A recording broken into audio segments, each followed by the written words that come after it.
قال النبي صلى الله عليه وسلم إن هذا القرآن نزل بحزن فإذا قرأتموه فابكوا فإن لم تبكوا فتباكوا وتغنوا به فمن لم يتغنى بالقرآن فليس منه أو كما قال صلى الله عليه وسلم. قرآن روا خلصات ہر مرض دوا دبکے قرآن روا خلصات ہر مرض دوا دبکے ہند دنیا ہند عقبا دوڑنا دبکے ہند عقبا ہند دنیا دوڑنا دبکے. میرے قابل قدر ہمیں اس سے کوئی سروکار نہیں ہے.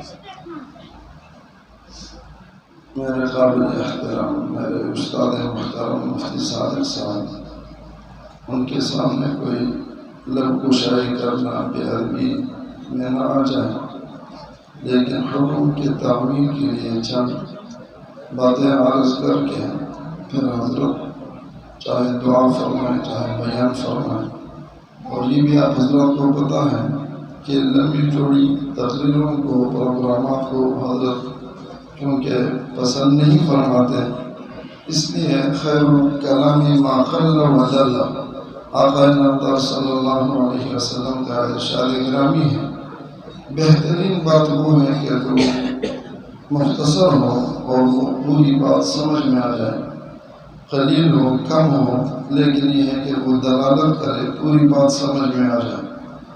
اللہ تبارک و تعالیٰ نے بہت ہی مبارک مہینہ ہمیں مرحمت فرمایا ہے. حدیث پاک میں آتا ہے کہ رجب کا مہینہ یہ میری امت کا مہینہ ہے. رجب کے مہینے کو تمام مہینوں کے اوپر وہ فضیلت حاصل ہے جو میری امت کو تمام امتوں کے اوپر ہے. شعبان کا مہینہ یہ میرا مہینہ ہے، آقا نامدار صلی اللہ علیہ وسلم نے فرمایا.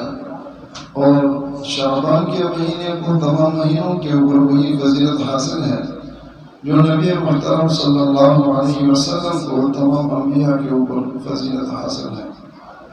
اور یہ جو رمضان المبارک کا مہینہ ہے یہ اللہ کا مہینہ ہے. اللہ کے مہینے کو تمام مہینوں پر وہی فضیلت حاصل ہے جو رب کریم کو تمام مخلوقات کے اوپر فضیلت حاصل ہے. قرآن ایک ایسا معجز اور ایسا ایک قانون اللہ تبارک و تعالیٰ نے ہمارے سپرد فرمایا کہ اس میں کسی چیز کی کمی نہیں ہے. الیوم اکملت لکم دینکم واتممت علیکم نعمتی ورضیت لکم الاسلام دینا.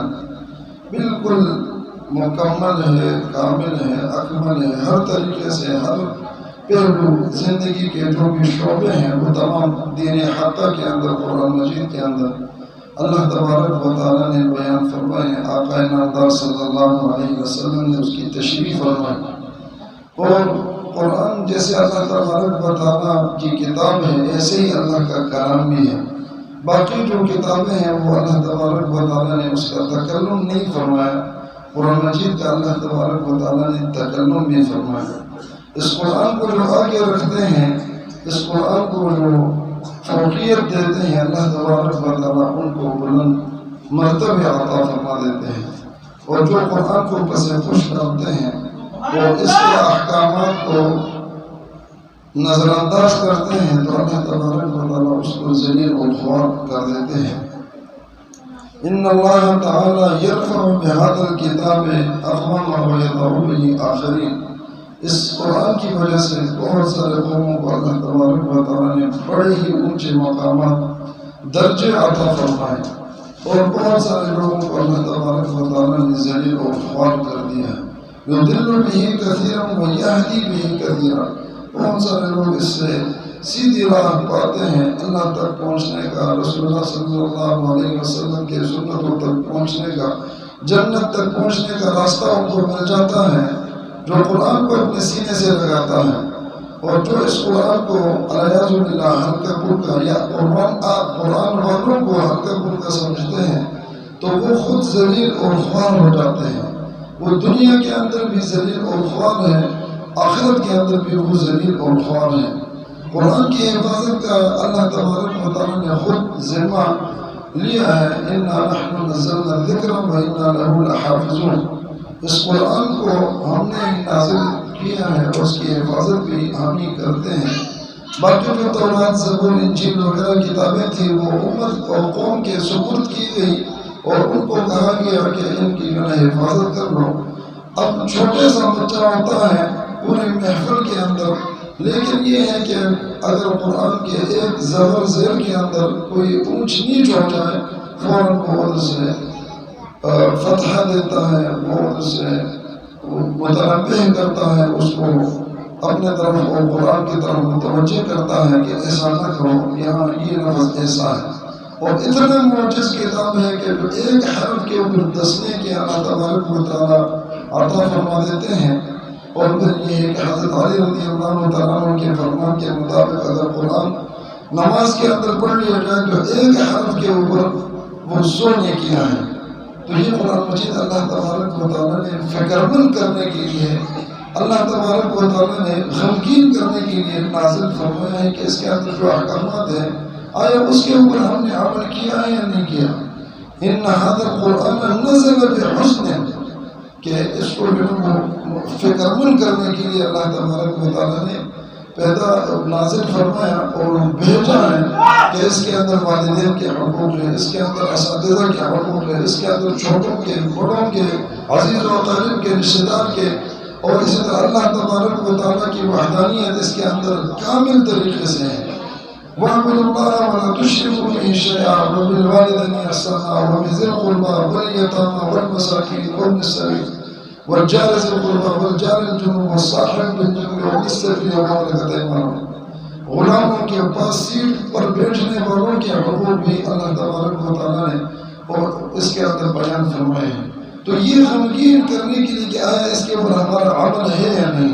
یہ چھوٹی سی جگہ ہے لیکن یہ ہے کہ بابرکت پورے محلے سے زیادہ اس لیے ہے کہ اللہ کا کلام یہاں پڑھا گیا، یہاں سنا گیا، یہاں سنایا گیا، اور پھر اتنے بڑے بڑے شیوخ کا یہاں آنا وہ قرآن کی نسبت سے ہوا. تو یہ بہت ہی بابرکت جگہ ہے. تو اللہ کے نبی نے ارشاد فرمایا کہ یہ غمگین کرنے کے لیے، فکر مند کرنے کے لیے قرآن نازل کیا گیا ہے. فَإِذَا قَرَأْتُمُوهُ فَاتَّقُوا، جب اس قرآن کو پڑھو تو رو رو کر اس کو پڑھو. یہ اللہ کا کلام ہے، معمولی کلام نہیں ہے. تو لہٰذا اس کے احکامات کے اوپر جس طرح عمل کرنا چاہیے تھا اس طرح نہیں کر سکے. اور یہ اتنا معجز کتاب ہے کہ اللہ کے نبی اور اسی طرح صحابہ کرام رضوان اللہ علیہم اجمعین کہ آنکھوں مبارک سے آنسو جایا کرتے تھے قرآن کے پڑھنے کی وجہ سے. تو اس کو جب پڑھو تو خوب رو رو کر اس کو پڑھو. فَإِلَّمْ تَبْكُوا فَتَبَاكَوْا، اگر رونا نہیں آتا تو رونے کی شکل بنا لو. اور قرآن مجید کو خوبصورت آواز سے قواعد اور ضوابط کے ساتھ اس کو پڑھو، اور اچھی آواز سے جو اللہ تبارک و تعالیٰ نے جو ملکہ دیا ہے اس طرح پڑھو. فَإِلَّمْ تَبْكُوا فَتَبَاكَوْا وَتَغَنَّوْا بِهِ فَمَنْ لَمْ يَتَغَنَّ بِالْقُرْآنِ فَلَيْسَ مِنَّا. جو قرآن مجید کو زندگی کے ساتھ قواعد ضوابط کے ساتھ نہیں پڑھتا، اللہ کے نبی فرماتے ہیں میری امت میں سے وہ نہیں ہے. بہرکیف اللہ تبارک و تعالیٰ قرآن مجید کے مطابق ہمیں زندگی بسر کرنے کی توفیق عطا فرمائے. بہت ہی بابرکت محفل ہے، بہت ہی کم وقت کے اندر اللہ تبارک و تعالیٰ نے یہ ہمارے جو بچے ہیں ان کو توفیق دی، ختم قرآن کیا. لیکن جو حضرات قرآن پڑھے ہوئے نہیں ہیں ان کے اوپر لازم ہے کہ وہ جو ہے نا وہ کسی نہ کسی قاری صاحب کو اپنا وقت دے کر سب سے پہلے اپنے نمازوں کو، پھر اپنے کلموں کو، اور پھر جو ہے قرآن مجید کو صحیح کروائے. اللہ مجھے آپ سب کو اس پر عمل کرنے کی توفیق عطا فرمائے. وآخر دعوانا